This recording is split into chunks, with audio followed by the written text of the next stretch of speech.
ତୁମେ ଯଦି ସୁକୁଟା ସୁକୁଟି ହେଇକି ଶୁଣିବା ମହାପ୍ରଭୁଙ୍କ କଥା ଆଉ ଆଗକୁ ବଢ଼ିବ। ଆଜିଟା ଟିକେ ହେଲା ଅଳ୍ପ ସମୟ, ଆଉ 2 ମିନିଟ୍ର କଥା ସରିଲା। ଆଉ ଇଏ ହେଉଛି ଗୋପ ମଥୁରା ବୃନ୍ଦାବନ। ଆମେ ସିନା ବାହାରକୁ ଯାଉଛେ ଭାଇ, ଏଇନେ ସବୁ ହିନ୍ଦୀରେ କହୁଥିଲେ।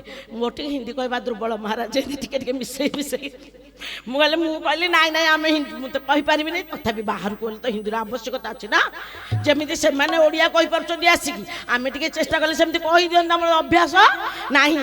କିନ୍ତୁ ମନେ ମନେ ଚିନ୍ତା କରନ୍ତୁ, ବାହାରକୁ ଯେତେ ଯୁଆଡ଼େ ଯା, ଆପଣ ଦ୍ୱାରିକା ଯାଆନ୍ତୁ, ଆପଣ ବଦ୍ରୀନାଥ ଯାଆନ୍ତୁ, ଆପଣ କେଦାରନାଥ ଯାଆନ୍ତୁ, ଆପଣ ରାଧାରାଣୀଙ୍କ ପ୍ରିୟ ମୋର ବୃନ୍ଦାବନ ଆମେ ଯାଇଛୁ।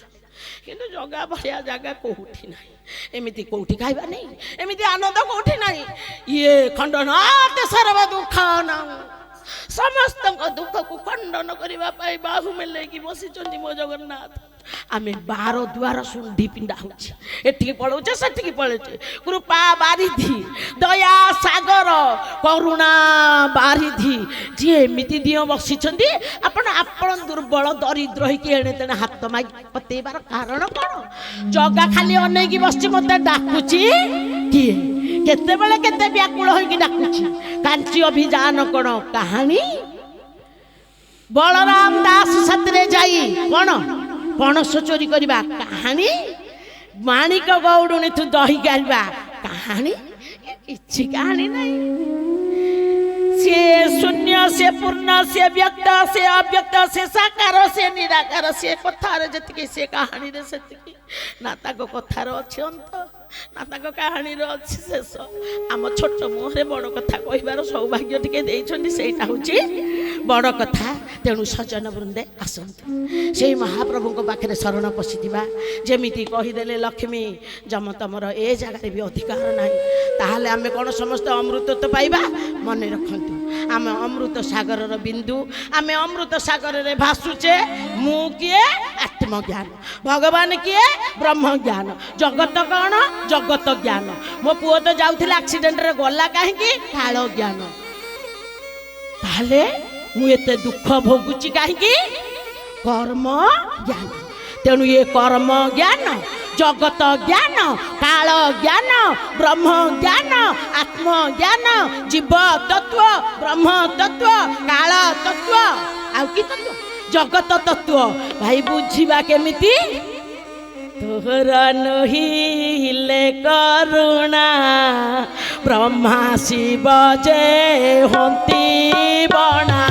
ଗୋବିନ୍ଦ ଗୋବିନ୍ଦ ଗୋବିନ୍ଦ ପଦୁ ଗଳୁଛି ପୂଜାକୁ ହୁଆ ସଦୟ, ଜ୍ଞାନ ତା ହୃଦୟ ହୃଦୟ। ଗୋବିନ୍ଦ ଗୋବିନ୍ଦ ଗୋବିନ୍ଦ ପଦୁ ଗଳୁଛି ମକରନ୍ଦ। ତେଣୁ ଆପଣ ମାନେ ଏଇ ଯୋଉ ଜ୍ଞାନ ପଞ୍ଚତତ୍ଵ, ଆଉ ସମୟ ନାହିଁ, ବୁଝିବାକୁ ହେଲେ ଭଗବାନଙ୍କର ଧ୍ୟାନ ଜ୍ଞାନ ବୁଝିବେ, ତାଙ୍କର ସ୍ୱରୂପ ଜ୍ଞାନ ବୁଝିବେ, ତାଙ୍କ ରୂପ ଜ୍ଞାନ ବୁଝିବେ। ଏ ସହଜ କଥା ନୁହଁ। କହିବା ଲୋକ କହିପାରିବନି କି ଶୁଣିଲା ଲୋକ ବୁଝିପାରିବ। ଯଦି ତାଙ୍କ ଚରଣରେ ସମର୍ପିତ ହେଇଯିବ, ପ୍ରଭୁ ଟିକେ ଟିକେ ତ କଥା ଶୁଣିବାର ସାମର୍ଥ୍ୟ ଶକ୍ତି ଦିଏ, ବୁଝିବାର ଶକ୍ତି ଦିଏ। ଯଦି ଆମେ ବୁଝିପାରୁନୁ, ଶତାଙ୍ଗ ପର୍ଶଗାନ ମମ ବୀର୍ଯ୍ୟ ସମ୍ବିତ ଭବତି ହୃତ୍କର୍ଣ୍ଣ ରସାୟନା କଥା ତଜ୍ଜସ୍ୱନାଥ ଆଶୁ ଅପବର୍ଗ ବତ୍ମନି ଶ୍ରଦ୍ଧା ରତି ଭକ୍ତି। ଖାଲି ପ୍ରେମରେ ଖାଲି ବସି ପଡ଼, କିଛି ବୁଝ ନ ବୁଝ। ଯେମିତି ରାମକୃଷ୍ଣ ପରମହଂସକୁ ଜଣେ ପଚାରିଲେ, କହିଲେ ଆଜ୍ଞା ଆପଣ କ'ଣ କହୁଛନ୍ତି, ମୁଁ କିଛି ବୁଝିପାରୁନି ଫଳେ ଫଳେ, ଆଉ ଯାହା ତ ଶୁଣୁଛି ସେପଟେ ଏପଟ କାନରେ ବସିକି ସେପଟରେ ନା, ବାହାରୁ ପଛକେ ଶୁଣ। କାରଣ ବାଉଁଶ ଗୋଟେ ଉଦାହରଣ ଦେଲେ, ବାଉଁଶ ଯେଉଁ ତେଲି ଭାଇନା ବାଉଁଶ ଗୋଟେ ରଖିଛି, ସେ ବାଉଁଶ ଦେହରେ କ'ଣ କରୁଛି? ତେଲ ସବୁଦିନ ଝାଡ଼ୁଛି, ତେଲ ତା ଭିତରେ ରହୁନି, ସେ ଦେଉଛନ୍ତି ଆଉ ଜଣେ। କିନ୍ତୁ ଏମିତି ଦିନ ଆସିବ, ବାଉଁଶର ସବୁତକ ରନ୍ଧ୍ର ଗୁଡ଼ାକ କ'ଣ ହେଇଯାଇଥିବ? ବନ୍ଦ ହେଇଯାଇଥିବ। ତେଣୁ ଆମେ ବୁଝେ ନ ବୁଝେ ଆମ ଜଗା କଥାକୁ ଶୁଣିବା।